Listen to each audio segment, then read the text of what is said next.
morning, everybody. We are nearly halfway through George's Marvellous Medicine now.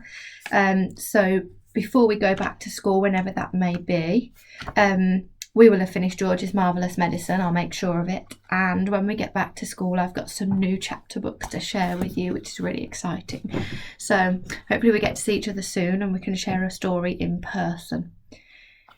We are on chapter 7, which is called The Brown Hen, and Grandma currently has been growing, and George has been praying that she doesn't come through the roof. Let's find out if she does. George stood in the farmyard looking up at the roof. The old farmhouse had a fine roof of pale red tiles and tall chimneys. There was no sign of Grandma. There was only a song thrush sitting on one of the chimney pots singing a song. The old Wurzels got stuck in the attic, George thought. Thank goodness for that. Suddenly, a tile came clattering down from the roof and fell into the yard. The song thrush took off fast and flew away. Then another tile came down. Then half a dozen more. And then, very slowly, like some weird monster rising up from the deep, Grandma's head came out through the roof. Then her scrawny neck, and the tops of her shoulders. "How am I doing, boy?" she shouted. "How's that for a bash-up?" "Don't you think you'd better stop now, Grandma?" George called out. "I have stopped," she answered. "I feel terrific." "Didn't I tell you I had magic powers? Didn't I warn you I had wizardry in the tips of my fingers? But you wouldn't listen to me, would you? You wouldn't listen to your old Grandma." "You didn't do it, Grandma," George shouted back to her. "I did it. I made you a new medicine." "A new medicine? You? What rubbish!" she yelled. I did, George shouted. "You're lying as usual," Grandma yelled. "You're always lying." "I'm not lying, Grandma. I swear I'm not." The wrinkled old face high up on the roof stared down suspiciously at George. "Are you telling me you actually made a new medicine all by yourself?" she shouted. "Yes, Grandma, all by myself." "I don't believe you," she answered. "But I'm very comfortable up here. Fetch me a cup of tea." A brown hen was pecking about in the yard close to where George was standing. The hen gave him an idea. Quickly, he uncorked the medicine bottle and poured some of the brown stuff into the spoon.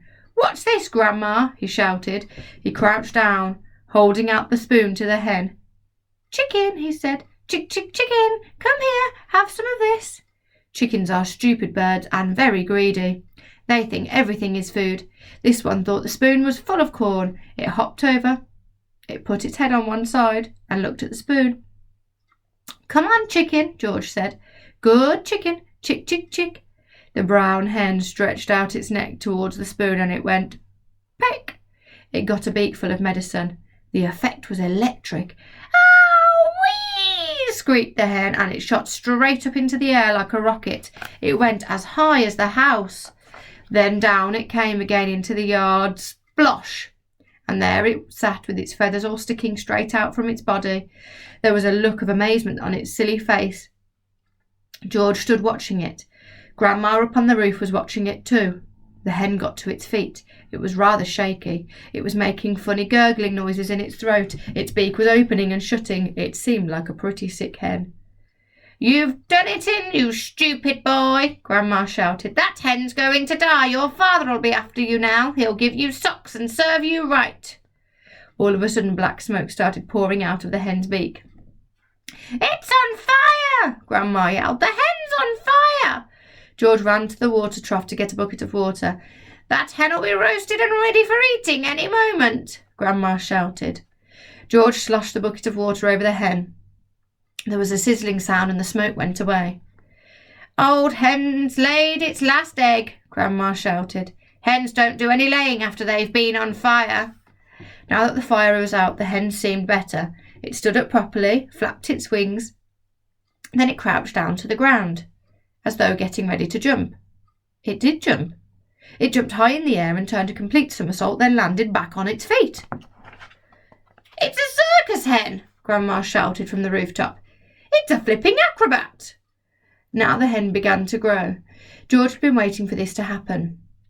"It's growing," he yelled. "It's growing, Grandma. Look, it's growing." Bigger and bigger.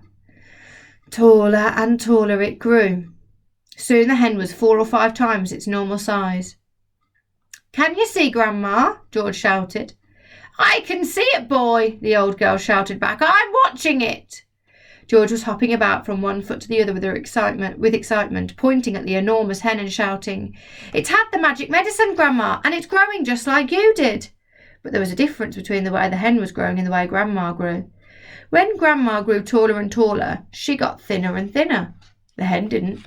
It stayed nice and plump all along. Soon it was taller than George. But it didn't stop there. It went right on growing until it was about as big as a horse. Then it stopped. "Doesn't it look marvellous, Grandma?" George shouted. "It's not as tall as me," Grandma sang out.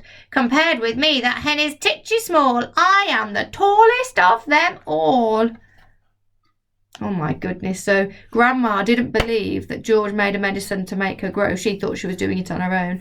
So to prove himself right, George gave some of the medicine to a chicken and it's grown as big as a horse. I think Mum and Dad will be back soon. I wonder what they're going to say to George.